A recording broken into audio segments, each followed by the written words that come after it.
Good morning, children. Today I am going to teach you about the next continuing video from lesson that was wearing lifestyle of animals. यानी बच्चों इस lesson में हमने जाना था कि किस प्रकार जानवर अपने अलग अलग फीचर्स का इस्तेमाल करके अलग अलग हैबिट को इस्तेमाल करके वो अलग अलग जगहों पे सरवाइव कर पाते हैं। जैसे प्रीवियस वीडियो में मैंने बच्चों आपको बताया था about the breathing organs of animals. तो today we are going to talk about the last topic that is migration among animals. Okay children, so listen this video very carefully. Let's start. Regeneration in animals. What is regeneration in animals? The growth in animals is different from that in plants. यानी जो जानवरों में जो growth होती है वो plant से बिल्कुल भिन्न होती है। If any part of a plant like leaf branch is broken or damaged, a new leaf or branch grows. यानी कि जब पौधे में अगर कोई भाग टूट जाता है तो उसमें से फिर नया पार्ट्स उग जाते हैं, बट एनिमल्स में ऐसा जनरली नहीं होता है। But animals do not generally develop new body parts if some of their body parts are broken or damaged. If a dog loses its leg, new leg is not grown in the place of. यानी जो regeneration की जो प्रक्रिया है वो जानवरों में नहीं होती है, वो सिर्फ पौधों में होती है। तो अब हम नेक्स्ट जो बात करने वाले हैं बच्चों, that is the last topic and very important topic. ये जो टॉपिक जो हम बताने जा रहे हैं इसके बारे में, ये आप बड़े क्लासेस में आप और अच्छी तरीके से जानोगे। तो सबसे पहले आज हम बात करने वाले हैं माइग्रेशन अमंग एनिमल्स, यानी जानवरों के अंदर माइग्रेशन क्यों होता है। और तो सबसे पहले मैं इस टॉपिक को बताने से पहले ये बताना चाहूँगी कि व्हाट इज़ माइग्रेशन। माइग्रेशन का मतलब क्या होता है? माइग्रेशन का मतलब होता है, migration means travelling from one place to another in the search of food, to avoid weather condition और फॉर ब्रीडिंग। ओके चिल्ड्रन, यानी जानवर जो होते हैं उनका एक निश्चित ठिकाना नहीं होता है जहाँ उन्हें भोजन और पानी व्यवस्थित रूप में पाते हैं, यानी जहाँ पे भोजन और पानी की भरपूर मात्रा होती है वो उस प्लेस को अपना शेल्टर बना लेते हैं। लेकिन कभी कभी ऐसा होता है कि जो मौसम है, मौसम के कारण या फिर जो वेदर कंडीशन है, क्लाइमेट्स के कारण जानवरों को भोजन प्राप्त करने में मुश्किल परेशानी होती है। And even in their breeding also, यानी प्रजनन की क्रिया में भी, यानी जानवर जो है अपने सूटेबल इन सारी चीज़ों को, जो सर्च ऑफ फूड है, अवॉइड वेदर कंडीशन, इन चीज़ों को प्राप्त करने के लिए एक जगह से वो दूसरे जगह ट्रैवल करते हैं। और फिर दोबारा जब ये जो भी ट्रेजेडी उनके साथ होती है, जब ये बीत जाता है ये मौसम, तो फिर दोबारा से वो अपने जहाँ पे वो पहले रहते थे वहाँ वो दोबारा आ जाते हैं। यानी कि animals have a natural tendency to adapt according to their surroundings. यानी जानवरों के अंदर एक नेचुरल टेंडेंसी होती है to adapt according to their surroundings. When they fail to adjust the surrounding, they either die और shift to other place that suit them. यानी जब जानवर उस प्लेस को, वहाँ उस सराउंडिंग को एडजस्ट नहीं कर पाते हैं तो या तो वो मर जाते हैं या फिर वो वहाँ से दूसरे प्लेस पे शिफ्ट हो जाते हैं जहाँ पे उनको एक प्रॉपर सराउंडिंग मिलता है। ओके चिल्ड्रन,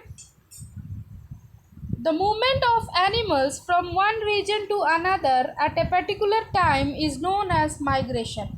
यानी जानवरों का यही स्थानांतरण, यानी एक जगह से दूसरे जगह जाना at a particular time is called migration. और बच्चों माइग्रेशन जो होता है, यानी कि माइग्रेशन के लिए कौन कौन से कारण होते हैं, यानी किन कारणों के द्वारा जानवर एक जगह से दूसरे जगह मिग्रेट करते हैं। Let us know. The animals migrate in order to, यानी कि यहाँ पे आपको देख रहे हैं बेटा 3 पॉइंट्स यहाँ पे दिया हुआ है जो कि बहुत ही इंपॉर्टेंट है। यानी एनिमल्स के मिग्रेट होने के पीछे 3 रीज़न है, that is to avoid the favourable weather condition. यानी मौसम का तो पता है सभी को कि कभी मौसम कैसा रहता है, कभी कैसा रहता है। यानी मौसम को अवॉइड करने के लिए, यानी बहुत ज़्यादा ठंड पड़ने लगती है या बहुत ज़्यादा गर्मी हो जाती है, तो इस कारणों से भी जानवर एक जगह से दूसरे जगह माइग्रेट करते हैं। Then next one, search of food. यानी भोजन की, जो सबसे की इम्पोर्टेंट चीज़ है, यानी भोजन नहीं है तो जीवन नहीं है।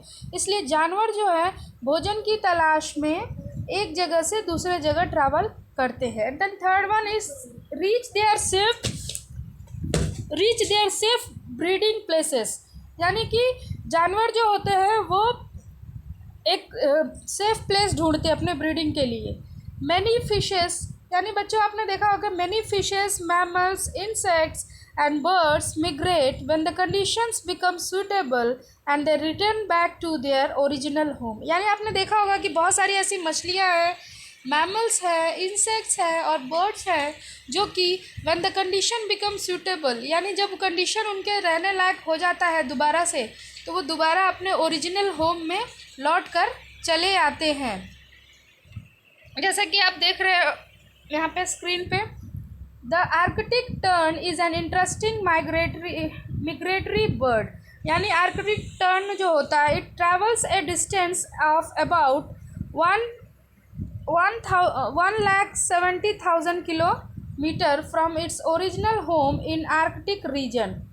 Arctic tern is an interesting migratory bird, यानी आर्कटिक टर्न एक प्रकार की एक ऐसी बर्ड है जो it travels a distance about 1,70,000 kilometre की ये दूरी तय करती है और फ्रॉम इट्स ओरिजिनल होम से। And the other end of the earth in Arctic Antarctic it travels the same distance when return back again the same year. और फिर एंटार्क्टिक से वो उतना ही दूरी तय करती है to return back its home. यानी some birds like Siberian cranes come to India from Siberia in winter. आपने देखा होगा कि जाड़े में जो होते हैं बहुत सारे साइबेरियन क्रेन्स, साइबेरियन जो पक्षी है वो हमारे इंडिया में आती है, और फिर जब ये इनका मौसम, विंटर का मौसम बीत जाता है तो ये यहाँ से वापस चले जाते हैं। ठीक वैसे ही the European stork travels from Europe to Africa every winter.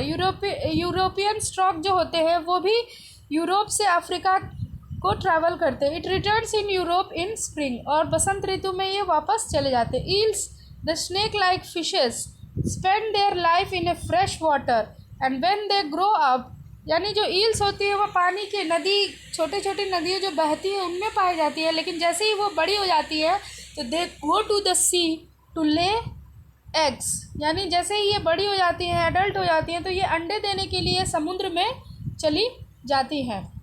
Okay children, when the eggs hatch, the parent eel die and the young ones return to the river from where the parents came। और जब अंडे बड़े हो जाते हैं, young eels हो जाते हैं, तो पेरेंट्स ईल जो होती है वो मर जाती है, और जो बच्चे होते हैं वो दोबारा से उस नदी के पानी में चले आते हैं जहाँ से उनके पेरेंट्स गए रहते हैं। ओके चिल्ड्रन, तो बच्चों ये आपका था ending topic, that is migration. And what is migration, आप बच्चों इसे याद रखोगे। Migration is the movement of animals from one region to another at a particular time is known as migration. Okay students, I think you have understood this topic and this was आपका ये chapter ख़त्म हो गया। और इसके next video में मैं आपको वर्ड मीनिंग का एक्सप्लेनेशन भेजने वाली हूँ, और उसे भी आप अच्छे से केयरफुली देखोगे। Okay children,